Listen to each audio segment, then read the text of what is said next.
Assalamualaikum warahmatullahi wabarakatuh. Agar diberi kelancaran dan kemudahan, marilah kita berdoa sesuai dengan kepercayaan dan agama masing-masing. Berdoa mulai.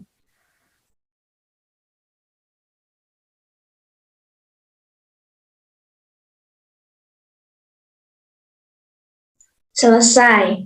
Pada pertemuan kali ini, kita akan mempelajari tentang teks eksplanasi. Kompetensi dasar dalam materi kali ini adalah 3.1, mengidentifikasi informasi, pengetahuan, dan urutan kejadian, teks eksplanasi, lisan dan tulis. 3.2, menganalisis struktur dan kebahasaan teks eksplanasi. 4.3, mengonstruksi atau membangun kembali informasi dalam teks eksplanasi secara lisan dan tulis. 4.4, memproduksi teks eksplanasi secara lisan dan tulis dengan memperhatikan struktur dan kebahasaan. Indikator pencapaian kompetensi pada materi teks eksplanasi yaitu memahami informasi berupa pengetahuan dan urutan kejadian dari yang didengar atau dibaca, menemukan gagasan umum dalam teks eksplanasi, mengidentifikasi struktur teks eksplanasi, menelaah kebahasaan teks eksplanasi, mengonstruksi informasi teks eksplanasi dengan memberi tanggapan, menentukan pola pengembangan dalam menulis teks eksplanasi, menulis teks eksplanasi berdasarkan struktur dan kebahasaan. Pertama-tama, pernahkah kalian mendengar atau membaca informasi mengenai fenomena atau peristiwa yang terjadi di lingkungan, seperti peristiwa bencana alam, peristiwa yang terkait dengan sosial budaya, ataupun peristiwa yang terkait dengan politik dan ekonomi? Pastinya kalian semua pernah mendengar atau membacanya, kan? Informasi tentang peristiwa atau fenomena tersebut itu termasuk dalam jenis teks eksplanasi. Yang berarti, teks eksplanasi merupakan teks yang menceritakan prosedur atau proses terjadinya fenomena. Teks eksplanasi menggunakan banyak fakta dan pertanyaan-pertanyaan yang memiliki hubungan sebab akibat atau kausalitas.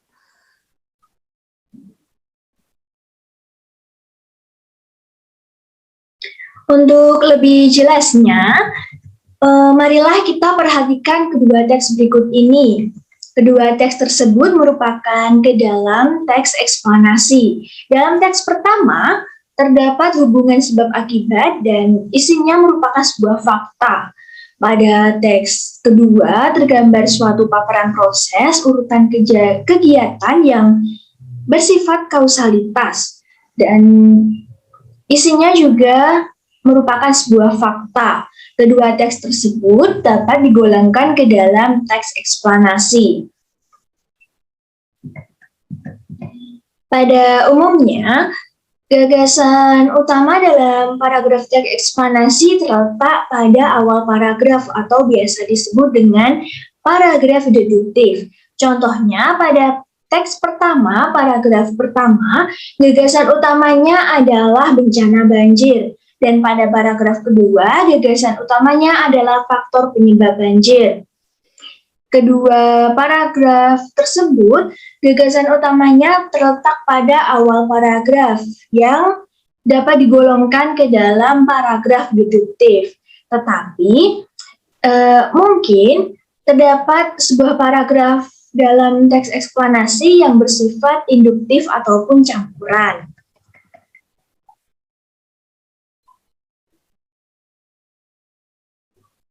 Selanjutnya, teks eksplanasi tentunya memiliki struktur. Yang pertama, identifikasi fenomena. Pada bagian ini, sebuah teks eksplanasi menjelaskan tentang gambaran umum fenomena atau peristiwa alam yang akan dibahas. Hal itu bisa terkait dengan fenomena alam, sosial, budaya, dan fenomena-fenomena lainnya. Yang kedua, rangkaian kejadian. Setelah mengetahui secara umum fenomena yang akan dibahas, pada bagian ini menjelaskan tentang penyebab dan akibat yang ditimbulkan dari fenomena tersebut yang terdapat dalam deskripsi pada beberapa paragraf terkait sebab akibatnya. Struktur rangkaian kejadian ini disebut juga dengan deretan penjelas. Yang terakhir adalah interpretasi. Interpretasi dalam teks eksplanasi dapat dikatakan sebagai ulasan atau penarikan kesimpulan. Dapat berupa tanggapan atau pernyataan terkait fenomena yang diangkat dalam teks tersebut.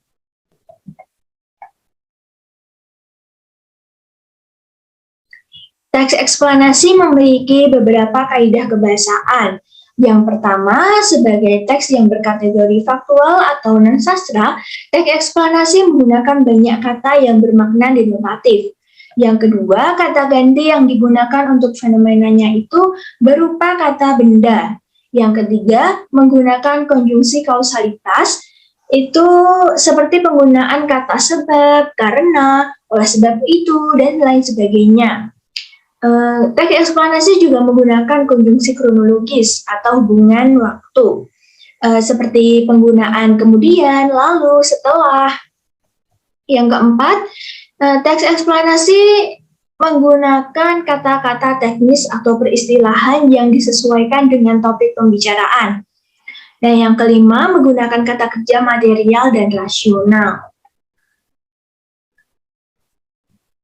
Selanjutnya, dalam mengonstruksi atau membangun kembali informasi dalam teks eksplanasi dapat dilakukan dengan menceritakan kembali atau memberi tanggapan terhadap teks tersebut. Salah satu bentuk tanggapan yang dapat dilakukan adalah memberi komentar pada informasi yang sudah didapatkan sebelumnya. Terdapat beberapa hal yang perlu diperhatikan dalam menyampaikan komentar. Yang pertama adalah fokus. Dalam menyampaikan tanggapan, hendaknya jangan berbelit-belit agar tidak membingungkan pendengar. Sebaiknya sampaikan dengan sederhana dan langsung pada inti permasalahan. Yang kedua, jelas. Memilih kata yang tepat dengan struktur kalimat yang efektif agar jelas dan tidak menimbulkan tafsiran yang berbeda. Yang ketiga, kelengkapan suatu tanggapan antara lain ditandai oleh sejumlah alasan atau bukti yang kuat, serta didukung oleh sejumlah fakta yang memadai. Yang terakhir, kesantunan merupakan hal utama dalam menyampaikan komentar. Kesantunan akan tampak pada pilihan kata dan sikap seseorang ketika berbicara.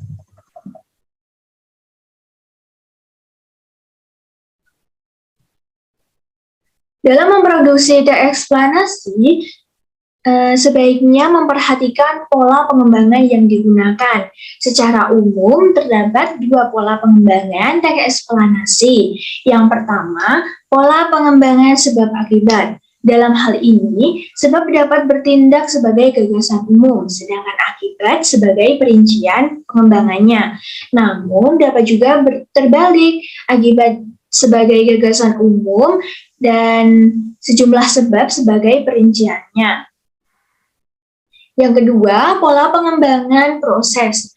Proses merupakan suatu urutan dari tindakan-tindakan atau perbuatan-perbuatan untuk menciptakan atau menghasilkan sesuatu dari suatu kejadian atau peristiwa. Untuk menyusun sebuah proses, terdapat beberapa langkah. Yang pertama, mengetahui perincian-perincian secara menyeluruh. Yang kedua, membagi proses tersebut menurut tahapan-tahapan kejadian. Dan yang terakhir, menjelaskan setiap urutan itu ke dalam detail-detail yang tegas sehingga pembaca dapat melihat seluruh proses itu dengan jelas.